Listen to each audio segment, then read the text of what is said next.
ಕಾಂಗ್ರೆಸ್ ಮಾತಾ key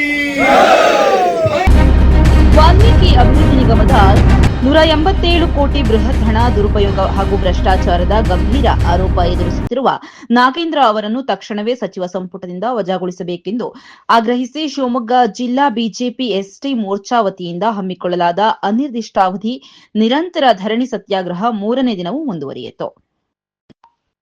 Shivamogga ಜಿಲ್ಲಾಧಿಕಾರಿಗಳ ಕಚೇರಿ ಆವರಣದಲ್ಲಿ ನಡೆಯುತ್ತಿರುವ ಪ್ರತಿಭಟನೆಗೆ ತೀರ್ಥಹಳ್ಳಿ ತಾಲೂಕಿನಿಂದ ಬಿಜೆಪಿ ಮುಖಂಡರು, ಕಾರ್ಯಕರ್ತರು ಆಗಮಿಸಿ ಪ್ರತಿಭಟನೆಯಲ್ಲಿ ಭಾಗವಹಿಸಿದರು. ಜಿಲ್ಲಾ ಅಧ್ಯಕ್ಷರಾದ ಎನ್ಕೆ ಜಗದೀಶ್ ನೇತೃತ್ವದಲ್ಲಿ ನಡೆಯುತ್ತಿರುವ ಈ ಅನಿರ್ದಿಷ್ಟಾವಧಿ ಧರಣಿಯಲ್ಲಿ ವಿಭಾಗ ಪ್ರಭಾರಿ ಆರ್ಕೆ ಸಿದ್ದರಾಮಣ್ಣ ತೀರ್ಥಹಳ್ಳಿ, ಬಿಜೆಪಿ ಅಧ್ಯಕ್ಷರಾದ ನವೀನ್ ಹೆದ್ದೂರು, ಜಿಲ್ಲಾ ಪ್ರಧಾನ ಕಾರ್ಯದರ್ಶಿಗಳಾದ ಶಿವರಾಜು, ಎಂಬಿ ಹರಿಕೃಷ್ಣ, ಮಾಲ್ತೇಶ ಸಿಎಚ್, ಜಿಲ್ಲಾ ಯುವ ಮೋರ್ಚಾ ಅಧ್ಯಕ್ಷರಾದ ಪ್ರಶಾಂತ್ ಕುಕ್ಕೆ, ಪ್ರಮುಖರಾದ ಎಸ್ಎಸ್ ಜ್ಯೋತಿ ಪ್ರಕಾಶ್, ಎಸ್ ಜ್ಞಾನೇಶ್ವರ್, ವೀರಭದ್ರ ಪೂಜಾರಿ, ತೀರ್ಥಹಳ್ಳಿ ಮಂಡಲ ಮಹಿಳಾ ಮೋರ್ಚಾ ಅಧ್ಯಕ್ಷರಾದ ಯಶೋಧ ಮಂಜುನಾಥ್, ಮಾಧ್ಯಮದ Chandrashekhar S, Manjunath N, social media ಸಂಚಾಲಕರಾದ ಶರತ್ ಕಲ್ಯಾಣಿ, ದಿನೇಶ್ ಆಚಾರ್ಯ ಹಾಗೂ ಮುಖಂಡರು, ಕಾರ್ಯಕರ್ತರು ಉಪಸ್ಥಿತರಿದ್ದರು.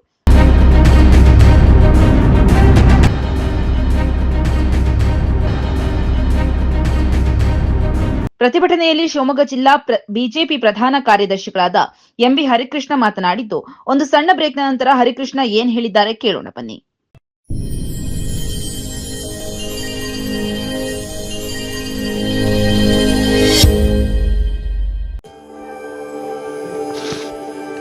ನಾಡಿನ ಸಮಸ್ತ ಜನತೆಗೆ ಶ್ರೀಕೃಷ್ಣ ಜನ್ಮಾಷ್ಟಮಿಯ ಶುಭಾಶಯಗಳು.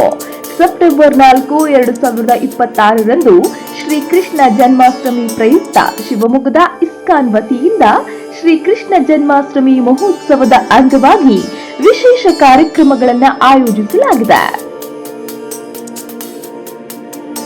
ಶ್ರೀಕೃಷ್ಣ ಸನ್ನಿಧಿಯಲ್ಲಿ ಹರಿನಾಮ ಸಂಕೀರ್ತನೆ, ಸಾಂಸ್ಕೃತಿಕ ಕಾರ್ಯಕ್ರಮ, ಮಹಾಭಿಷೇಕ, ಪ್ರವಚನ, ವೈಭವ ಆರತಿ, ತೊಟ್ಟಿಲೋತ್ಸವ ನಂತರ ಸರ್ವರಿಗೂ ಮಹಾಪ್ರಸಾದ ವಿತರಣೆಯಾಗಲಿದೆ. ದರ್ಶನ ಮತ್ತು ಪ್ರಸಾದ ವಿತರಣೆ ಸಮಯ ಬೆಳಗ್ಗೆ 8ರಿಂದ ರಾತ್ರಿ 8 ಗಂಟೆಯವರೆಗೆ. ಸರ್ವರಿಗೂ ಭಕ್ತಿಪೂರ್ವಕ ಸ್ವಾಗತ ಕೋರುವವರು ಇಸ್ಕಾನ್ ಶಿವಮೊಗ್ಗ, ದಕ್ಷಿಣ ಶ್ರೀ ಮಾಯಾಪುರಧಾಮ, ಬಿಎಚ್ ರಸ್ತೆ, ಮಲ್ನಾಡ್ ಕ್ಯಾನ್ಸರ್ ಆಸ್ಪತ್ರೆ ಎದುರು, Bidare, Shivamogga.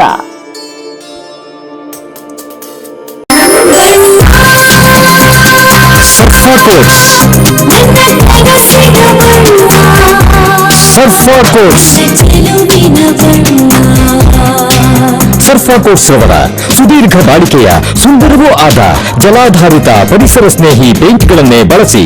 ಸರ್ಫಾ luxury emulsion paint, odourless, low VOC, good for health, good for earth. Surfa quotes.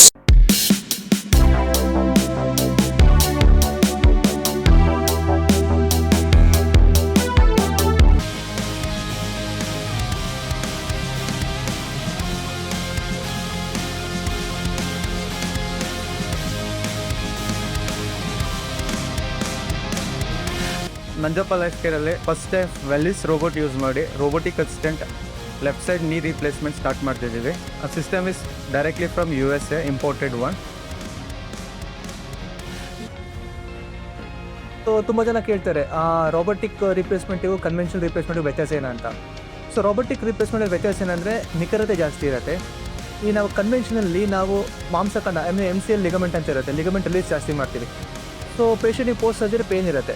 But ನಮ್ಮ ರೋಬೋಟಿಕ್ಸಲ್ಲಿ ನಾವು ಅದನ್ನು ರಿಲೀಸ್ ಮಾಡೋ ಅವಶ್ಯಕತೆ ಇರೋಲ್ಲ. ಮತ್ತು ಮೊಬಿಲಿಟಿ, ಅರ್ಲಿ ರಿಕವರಿ ಇರುತ್ತೆ, ಮತ್ತು ಅಲೈನ್ಮೆಂಟ್ ಪ್ರಿಸೈಸ್ ಬರುತ್ತೆ. ಇದರಲ್ಲಿ ಡಿಫ್ರೆಂಟ್ ವೇರಿಯೇಷನ್ ಬರುತ್ತೆ. ಒಂದು ಕೈನೆಮ್ಯಾಟಿಕ್ ಅಲೈನ್ಮೆಂಟ್ ಅಂತ ಕರಿತೀವಿ, ಒಂದು ರಿವರ್ಸ್ ಕೈನೆಮ್ಯಾಟಿಕ್ ಅಲೈನ್ಮೆಂಟ್ ಅಂತ ಕರಿತೀವಿ. ಸೊ ಈ ಸಿಸ್ಟಮ್ ನಮಗೆ ಸರ್ಜನ್ಸ್ಗೆ ರಿಯಲ್ ಟೈಮ್ ಇಮೇಜಿಂಗ್ ಕೊಡೋದ್ರಿಂದ ನಮಗೆ ಎಷ್ಟು ಆ್ಯಕ್ಯುರೇಟಾಗಿ ಬೋನ್ ಕಟ್ ಮಾಡಬೇಕು ಮತ್ತು ಎಷ್ಟು ಆ್ಯಕ್ಯುರೇಟಾಗಿ ಹ್ಯಾಂಗಲಲ್ಲಿ ಇನ್ಸಿಷನ್ ತಗೋಬೇಕು ಅನ್ನೋದಕ್ಕೆ ಹೆಲ್ಪ್ ಆಗುತ್ತೆ.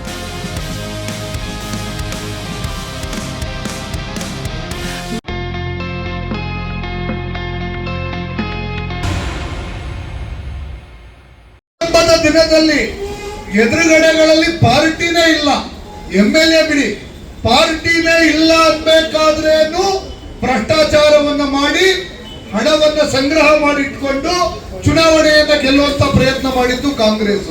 ಈಗ ಸಿದ್ದರಾಮಯ್ಯನವರು ಹೇಳಿದ್ರು, ವೆಂಕಟಪ್ಪ ಅಂತ ಹೇಳಿ ಮಂತ್ರಿ, ಗುಂಡೂರಾಯರ ಕಾಲದಲ್ಲಿ ಮಂತ್ರಿ, ಶಿವಮೊಗ್ಗದವರು.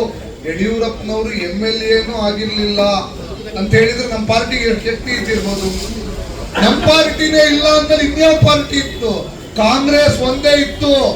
ಆದ್ರೂ ಕೂಡ ಕಾಂಗ್ರೆಸ್ನ ವಿಶ್ವಾಸ ಏನು ಅಂತ ಕೇಳಿದ್ರೆ, ನಾವು ಕೆಲಸ ಮಾಡೋದಿಲ್ಲ, ನಾವು ಅಭಿವೃದ್ಧಿ ಮಾಡೋದಿಲ್ಲ, ನಮಗೆ ಅಂತ ಹೇಳಿ ಯಾವುದೇ ವಿಚಾರ ಇಲ್ಲ. ಹಾಗಾಗಿ ಕಾಂಗ್ರೆಸ್ ಅಧಿಕಾರಕ್ಕೆ ಬಂದಾಗೆಲ್ಲ ಮಾಡೋದು ಒಂದೇ, ಹಣ ಶೇಖರ ಮಾಡೋದು, ಹಣ ಶೇಖರಣೆಯನ್ನು ಮಾಡೋದು, ಭ್ರಷ್ಟಾಚಾರವನ್ನ ಮಾಡಿ ಜೋಬನ್ನ ತುಂಬಿಸ್ಕೊಳ್ಳೋದು. ಚುನಾವಣೆ ಬಂದಾಗ ಅದನ್ನ ಕೊಟ್ಟು ಆಮಿಷವನ್ನ ಒಡ್ಡಿ ಅದರ ಮೂಲಕ ಕೆಲವು ಪುಡಾರಿ ರೌಡಿಗಳನ್ನ ಸಾಕಿ ಅದ್ರ ಮೂಲಕ ಚುನಾವಣೆಯನ್ನು ಗೆಲ್ಲುವಂತ ಪ್ರಯತ್ನ ಮಾಡೋದು. ಅವತ್ತು ವೆಂಕಟಪ್ಪ, ಇವತ್ತು ನಾಗೇಂದ್ರ. ಕಾಂಗ್ರೆಸ್ ಬದಲಾಗಿಲ್ಲ, ಕಾಂಗ್ರೆಸ್ ಬದಲಾಗಲ್ಲ. ಕಾಂಗ್ರೆಸ್ ಅವತ್ತು ಹೀಗೆ ಇತ್ತು, ಇವತ್ತು ಹಾಗೆ ಇದೆ. ಬದುಕುಳಿದ್ರೆ ನಾಳೆನೂ ಹೀಗೆ ಇರುತ್ತೆ. ಬದುಕೋ ಲಕ್ಷಣಗಳು ಕಾಣಿಸ್ತಾ ಇಲ್ಲ ಅಷ್ಟೇ, ಬದುಕೋ ಲಕ್ಷಣಗಳು ಕಾಣಿಸ್ತಾ ಇಲ್ಲ. ಈ ದೇಶದ ಜನ ಎದ್ದಿದ್ದಾರೆ, ಈ ದೇಶದ ಜನ ಎದ್ದಿದ್ದಾರೆ. ಬಂಧುಗಳೇ, ಒಂದ್ಸತಿ ಯೋಚನೆಯನ್ನ ಮಾಡಿ. ಕೇಂದ್ರ ಸರ್ಕಾರದಲ್ಲಿ ಒಂದು ಹಗರಣ ನಡೀತು. ಹಗರಣ ಅಂತ ಹೇಳೋದಿಲ್ಲ, ಅದರಲ್ಲಿ ಒಂದು ಸಣ್ಣ ಮಿಸ್ ಮ್ಯಾನೇಜ್ಮೆಂಟ್ ಆಯ್ತು. ಆ ಕಾರಣಕ್ಕೆ LK ಅನ್ನುವಂತ ಇನ್ಶಿಯಲ್ ವರದಿಯಲ್ಲಿದೆ ಅಂತ ಹೇಳಿ LK ಅಡ್ವಾಣಿಯವರು, ಇದು ನನ್ನ ಆತ್ಮಗೌರವಕ್ಕೆ, ನನ್ನ ಮನಸ್ಸಿಗೆ ಸಮಾಧಾನ ಇಲ್ಲ, ಹಾಗಾಗಿ ನಾನು ರಾಜೀನಾಮೆಯನ್ನು ಕೊಟ್ಟು ಹೊರಗಡೆ ಇರ್ತೇನೆ, ತನಿಖೆ ನಿಷ್ಪಕ್ಷಪಾತವಾಗಿ ನಡೀಲಿ ಅಂತ ಹೇಳಿ ಹೊರಗಡೆ ಬಂದಿದ್ರು. ಇದು ಭಾರತೀಯ ಜನತಾ ಪಾರ್ಟಿಯ ಸಂಸ್ಕೃತಿ, ಇದು ಭಾರತೀಯ ಜನತಾ ಪಾರ್ಟಿಯ ಸಂಸ್ಕೃತಿ.